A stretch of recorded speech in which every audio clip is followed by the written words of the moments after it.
Chapter 18. Synedra had received an exquisite education. She had been so thoroughly trained that she knew instinctively all the niceties of etiquette and all the proper forms to be observed upon coming into the presence of an emperor or a king.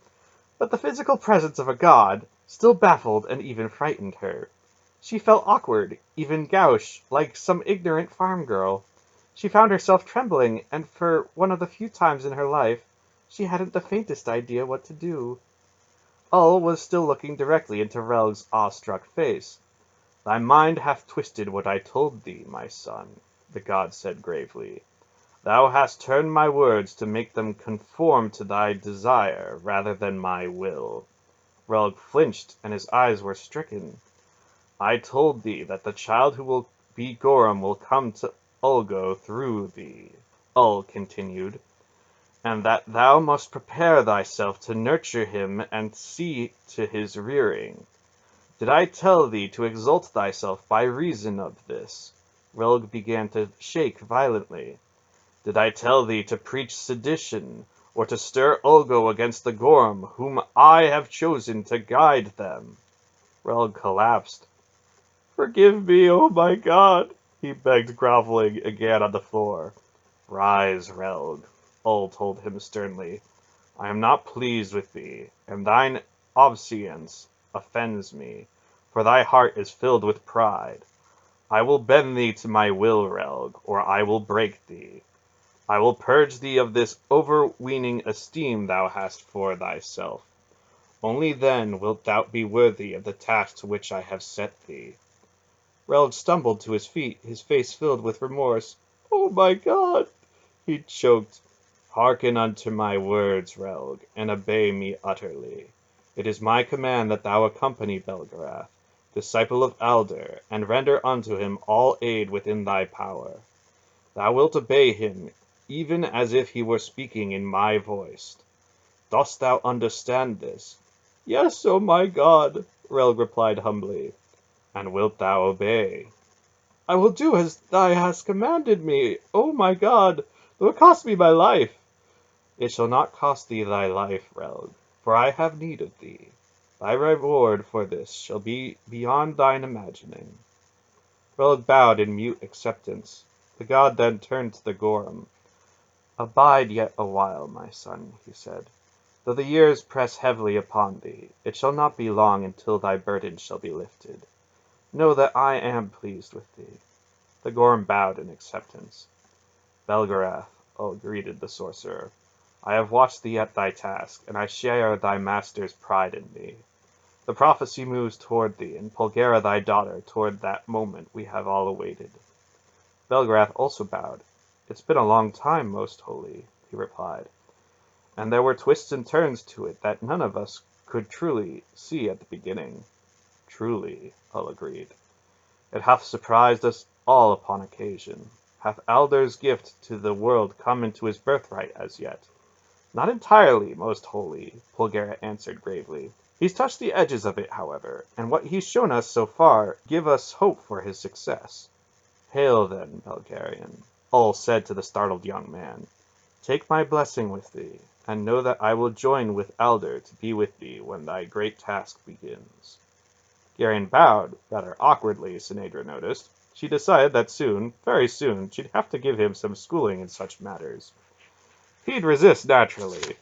He was impossibly stubborn, but she knew that if she nagged and badgered him enough, he'd eventually come around. And it was for his own good, after all.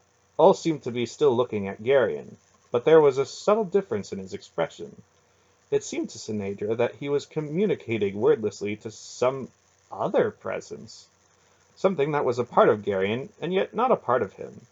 He nodded gravely then, and turned his gaze directly upon the princess herself. "She seems but a child," he observed to Pulgera. "She's of a suitable age, most holy," Pulgera replied. "She's a dryad, and they're all quite small." Ull smiled gently at the princess, and she felt herself suddenly glowing in the warmth of that smile. "She is like a flower, is she not?" he said. "She still has a few thorns, most holy," Belgarath replied wryly, "and a bit of bramble in her nature." "We will value her all the more for that, Belgarath," The time will come when her fire and her brambles will serve our cause far more than her beauty." All glanced over at Geryon, and a strange knowing smile crossed his face. For some reason, Sinadra felt herself beginning to blush, then lifted her chin as if daring the blush to go any further. "It is to speak with thee that I have come, my daughter," Ul said directly to her then, and his tone and face grew serious. "Thou must abide here when thy companions depart. Do not venture into the kingdom of the Murgos, for if it should come to pass that thou makest this journey into Ragthal, thou shalt surely die, and without thee the struggle against the darkness must fail. Abide here in the safety of Ulgo until thy companions return." This was the kind of thing Sinadra completely understood. As a princess, she knew the need for instant submission to authority.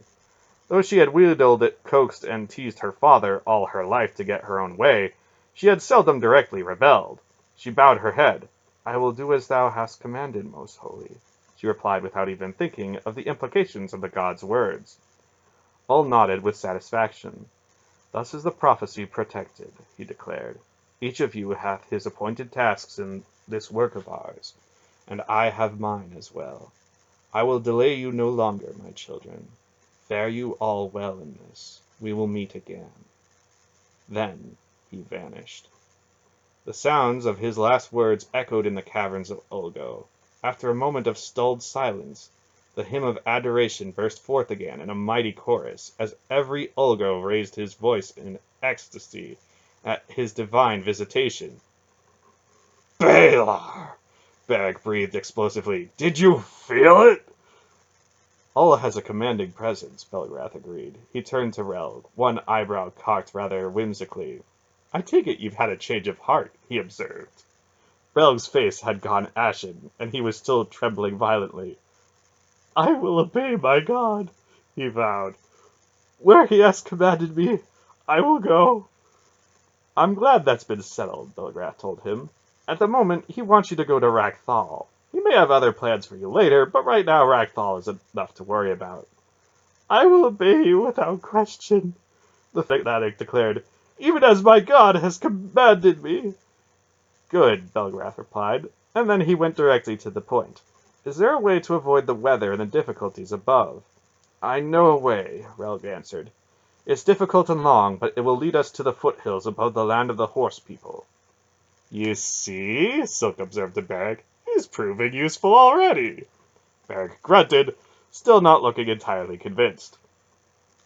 "May I know why we must go to Ragthal?" Relg asked, his entire manner changed by his meeting with his god. "We have to reclaim the Orb of Alder," Belgrath told him. "I've heard of it," Relg admitted. Silk was frowning. "Are you sure you'll be able to find the caves under Ragthal?" he asked Relg. "Those caves won't be the caverns of Ul, and Thal Murgos, they're not likely to be holy. Quite the opposite, most probably." "I can find any cave anywhere," Relg stated confidently. "All right, then," Belgrath continued. "Assuming that all goes well, we'll go up through the caves and enter the city unobserved. We'll find Tuchik and take the orb away from him." "Won't he try to fight?" Dernik asked. "I certainly hope so," Belgrath replied fervently. Beric laughed shortly. "You're starting to sound like an owl, Lord Belgrath." "That's not necessarily a virtue," Bulgaria pointed out. "I'll deal with the magician of Ragthal when the time comes," the sorcerer said grimly. "At any rate, once we've recovered the orb, we'll go back down through the caves and make a run for it." "With all of Thal Murgos hot on our heels," Silk added. "I've had dealings occasionally with Murgos. They're a persistent sort of people." "That could be a problem," Belgrath admitted. "We don't want their pursuit gaining too much momentum. If an army of Murgos inadvertently follows us into the west, it'll be viewed as an invasion, and that'll start a war we aren't ready for yet. Any ideas?" He looked around. "Turn them all into frogs?" Beric suggested with a shrug. Belgrath gave him a withering look. "It was just a thought," Beric said defensively. "Why not just stay in the caves under the city until they give up the search?" Dernik offered. Bulgaria shook her head firmly. "No," she said. "There's a place we have to be at a certain time. We'll barely make it there as it is. We can't afford to lose a month or more hiding in some cave in Thal Murgos." Where do we have to be, Aunt Paul? Garen asked her. I'll explain later, she evaded, throwing a quick glance at Sinedra. The princess perceived immediately that the appointment that the lady spoke of concerned her, and curiosity began to gnaw at her. Mandaralin, his face thoughtful and his fingers lightly touching the ribs that had been cracked in his encounter with Grull, cleared his throat. Does there perchance happen to be a map of the region we must enter somewhere nearby, Holy Gorham? He asked politely. The Gorham thought for a moment. I believe I have one somewhere, he replied. He tapped his cup lightly on the table, and an Ulgo serving man immediately entered the chamber. The Gorham spoke briefly to him, and the serving man went out. The map I recall is very old, the Gorham told Mandaralin. I'm afraid it won't be very accurate. Our cartographers have difficulty comprehending the distances involved in the world above. The distances do not matter so much, Mandaralin assured him. I wish but to refresh my memory concerning the contingency of certain other realms upon the borders of Thalmergos. I was at best an indifferent study of geography as a schoolboy.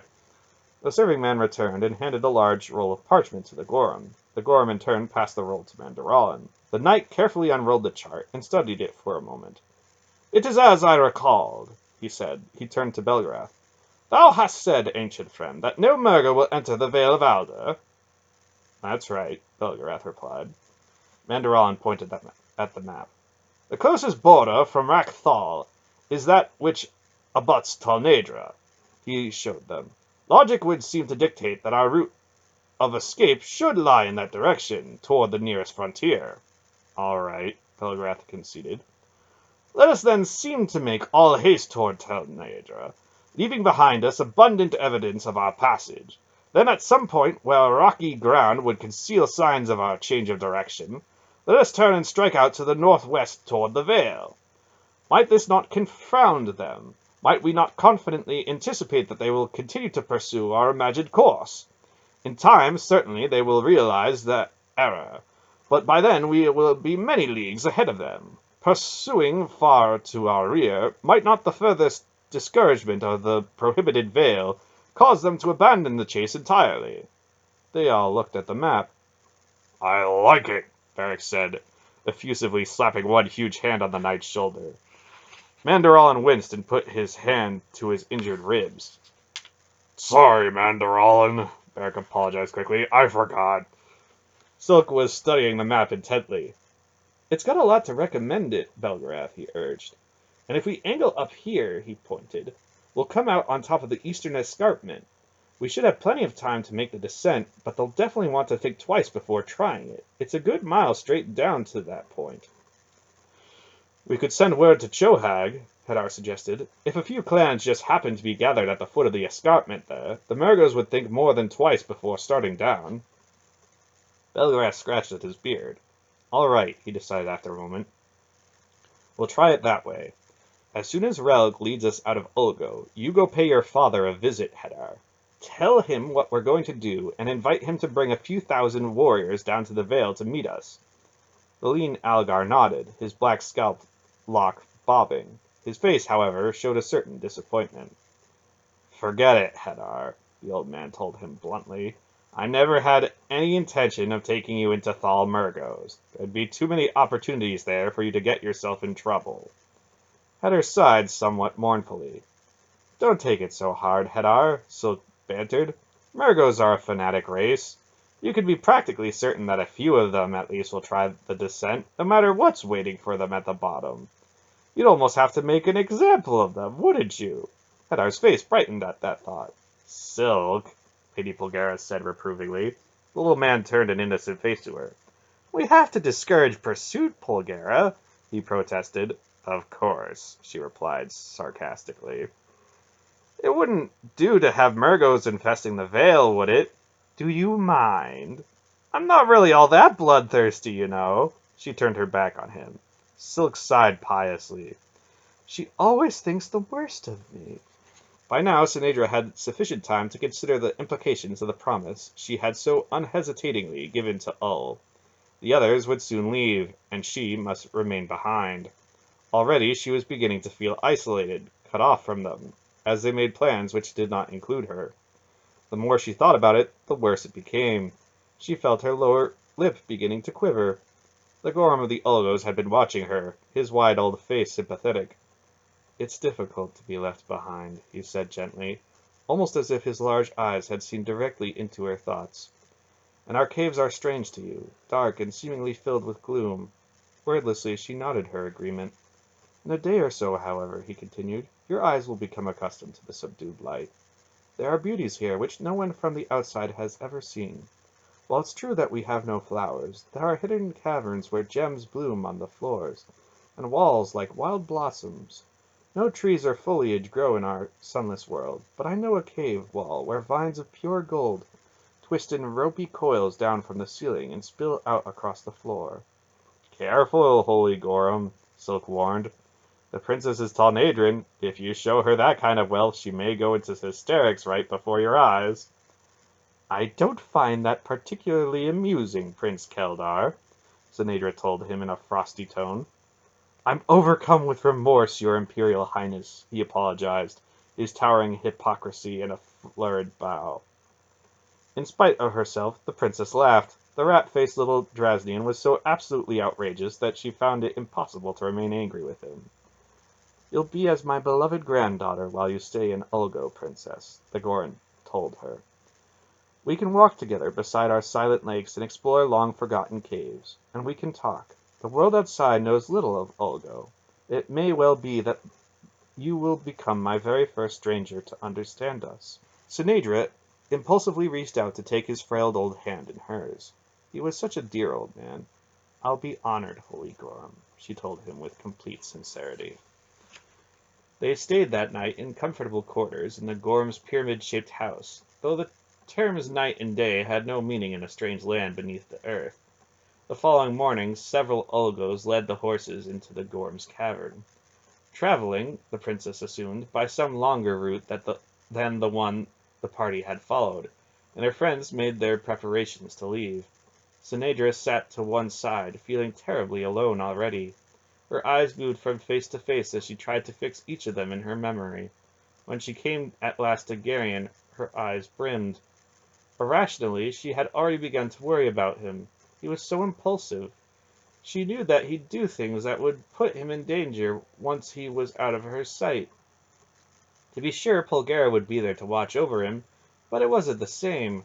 She felt quite suddenly angry with him for all the foolish things he was going to do and for the worry his careless behavior was going to cause her. She glared at him, wishing that he would do something for which she could scold him. She had determined that she would not follow them out of the Gorm's house, that she would not stand forlornly at the edge of the water staring after them as they departed. But as they all filed out through the heavy arched doorway, her resolution crumbled. Without thinking, she ran after Garrett and caught his arm. He turned with surprise, and she stretched up on tiptoes, took his face between her tiny hands, and kissed him. "You must be careful," she commanded. Then she kissed him again, spun, and ran sobbing back into the house, leaving him staring after her in baffled astonishment.